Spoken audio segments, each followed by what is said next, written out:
10 মিনিটই হয়ে গেল আলুর টক ঝাল মিষ্টি চটপটি। এটি দেখতে যেমনটাই লোভনীয় হয়েছিল, খেতে কিন্তু মাশাআল্লাহ অনেকটাই দুর্দান্ত ছিল।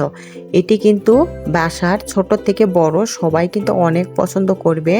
একবার যদি পরিবারকে খাওয়াইতে পারেন বানিয়ে, তারা কিন্তু বারবার রিকোয়েস্ট করবে এটি বানিয়ে দিতে। আমার প্রিয় ভাইয়া আপুরা লাইক দিয়ে আমার ভিডিওটি কন্টিনিউ করবেন। হাই গাইস, আসসালামু আলাইকুম ওয়া রাহমাতুল্লাহি ওয়া বারাকাতুহু। Welcome to my cooking channel Mariam's blog.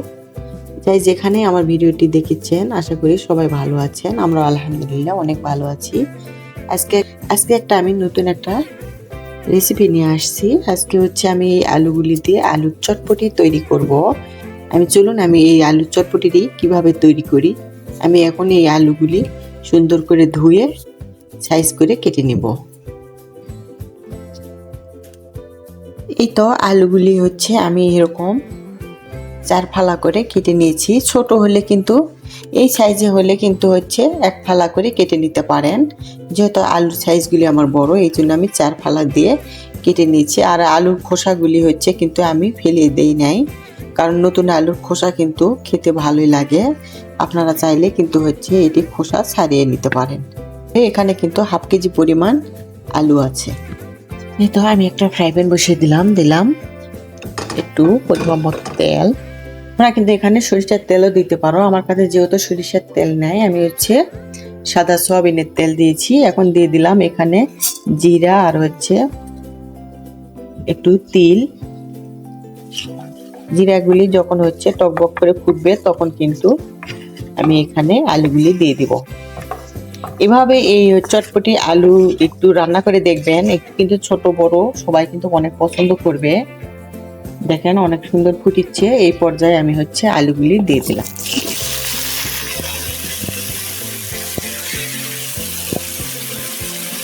আমি কিন্তু এখন এখানে কোনো প্রকার মশলা দিব না, হলুদ মরিচ অ্যাড করবো না। আগে আমি এই আলুগুলি ভালো করে একটু 5 মিনিট ভেজে নিব। ইসলাম 10 মিনিট পর এটি কিন্তু নো ফ্লেমে রাখতে হবে, কারণ এটি ধীরে ধীরে কিন্তু আলুগুলি সিদ্ধ করে নিতে হবে। আর এখন কিন্তু নতুন আলু তাড়াতাড়ি সিদ্ধ হয়ে যায়।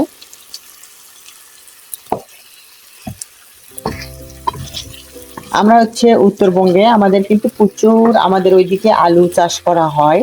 আমরা ছোটবেলা যখন এরকম নতুন আলু আসে, তখন কিন্তু আমরা মাটির চুলায় অনেক আলু পুড়িয়ে খেতাম। আবার আলুর দম বানিয়ে খেতাম, অনেকটাই মজা লাগে। একটা স্পেশাল একটা মশলা তৈরি করে নিব এই আলুর চটপটির জন্য। এখন আমি আবার 5 মিনিটের জন্য ঢেকে দিলাম। আমি এখানে কাঠবাদাম, একটু কাজু বাদাম, একটু ধনিয়া, জিরা আর 3টা আমি শুকনো মরিচ দিয়েছি একটু ঝালের জন্য। তোমরা চাইলে কিন্তু ঝালটা আর একটু বাড়াই দিতে পারো, আবার কমাই দিতে পারো। এখন আমি এটি ব্লেন্ডার করে নিব। অবশ্যই কিন্তু বাদাম দিতে হবে। বাদাম দিলে কিন্তু এটার স্বাদটা অনেকটাই বেড়ে যাবে এই চটপটির। তোমরা এই কাজু বাদাম, কাঠবাদামের বদলে কিন্তু চীনা বাদামও অ্যাড করতে পারো। আর এই মশলাটি কিন্তু আমি পুরা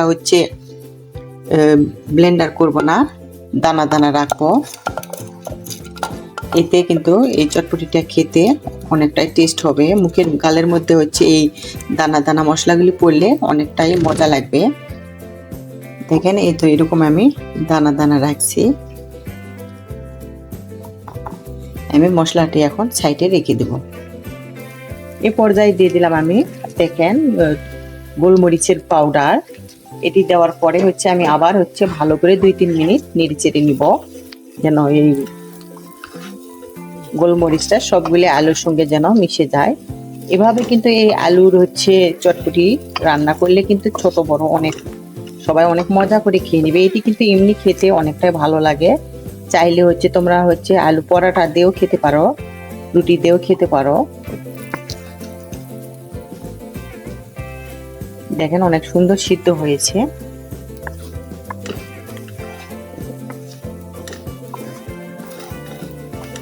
এটি কিন্তু পুরোটা রান্নায় কিন্তু নো ফ্লেমে করতে হবে, যেহেতু এখানে পানি অ্যাড করা হয় নাই, ধীরে ধীরে কিন্তু আমি সিদ্ধ করে নিয়েছি।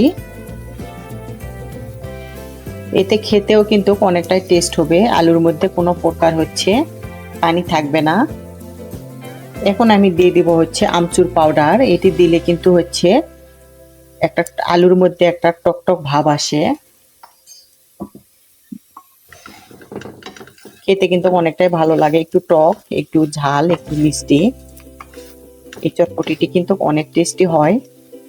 তোমাদের কাছে যদি এই আমচুর পাউডার না থাকে তাহলে তোমরা একটু লেবুর রস দিতে পারো।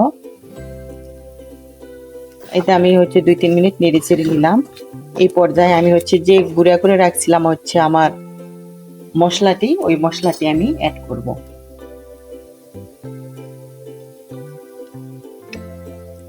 অবশ্যই কিন্তু এখানে বাদাম দিতে হবে, বাদাম দিলে কিন্তু এটি হচ্ছে টেস্টটা দ্বিগুণ বেড়ে যায়। আমি সবগুলি দিয়ে দিলাম, কারণ এখানে বাদামের পরিমাণটা একটু বেশি দিয়েছি।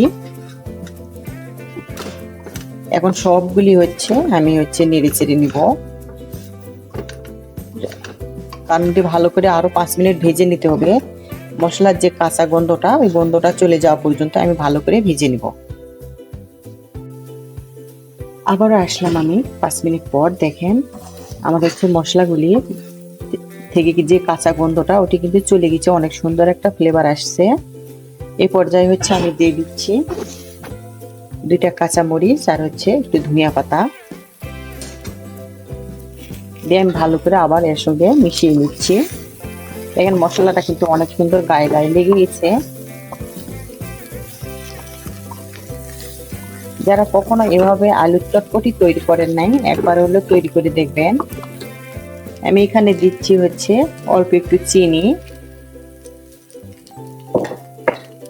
1/2 চামচ পরিমাণ চিনি দিয়ে দিলাম। এতে কিন্তু একটু হালকা একটু মিষ্টি মিষ্টি ভাব আসবে, খেতে অনেকটাই টেস্ট হবে। আমচুর পাউডার আছে, এতে একটু টক টক হবে, আবার একটু ঝাল ঝাল, একটু মিষ্টি মিষ্টি, খেতে কিন্তু অনেকটাই দুর্দান্ত হবে এই আলুর চটপটি।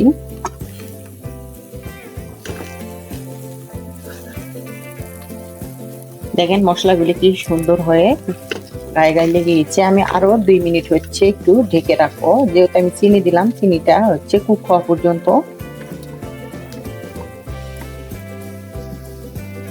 এত দূর এসেও যারা আমার ভিডিওটিতে একটা লাইক দিতে ভুলে গেছেন অথবা দেন নাই, প্লিজ একটা লাইক দিয়ে দিবেন।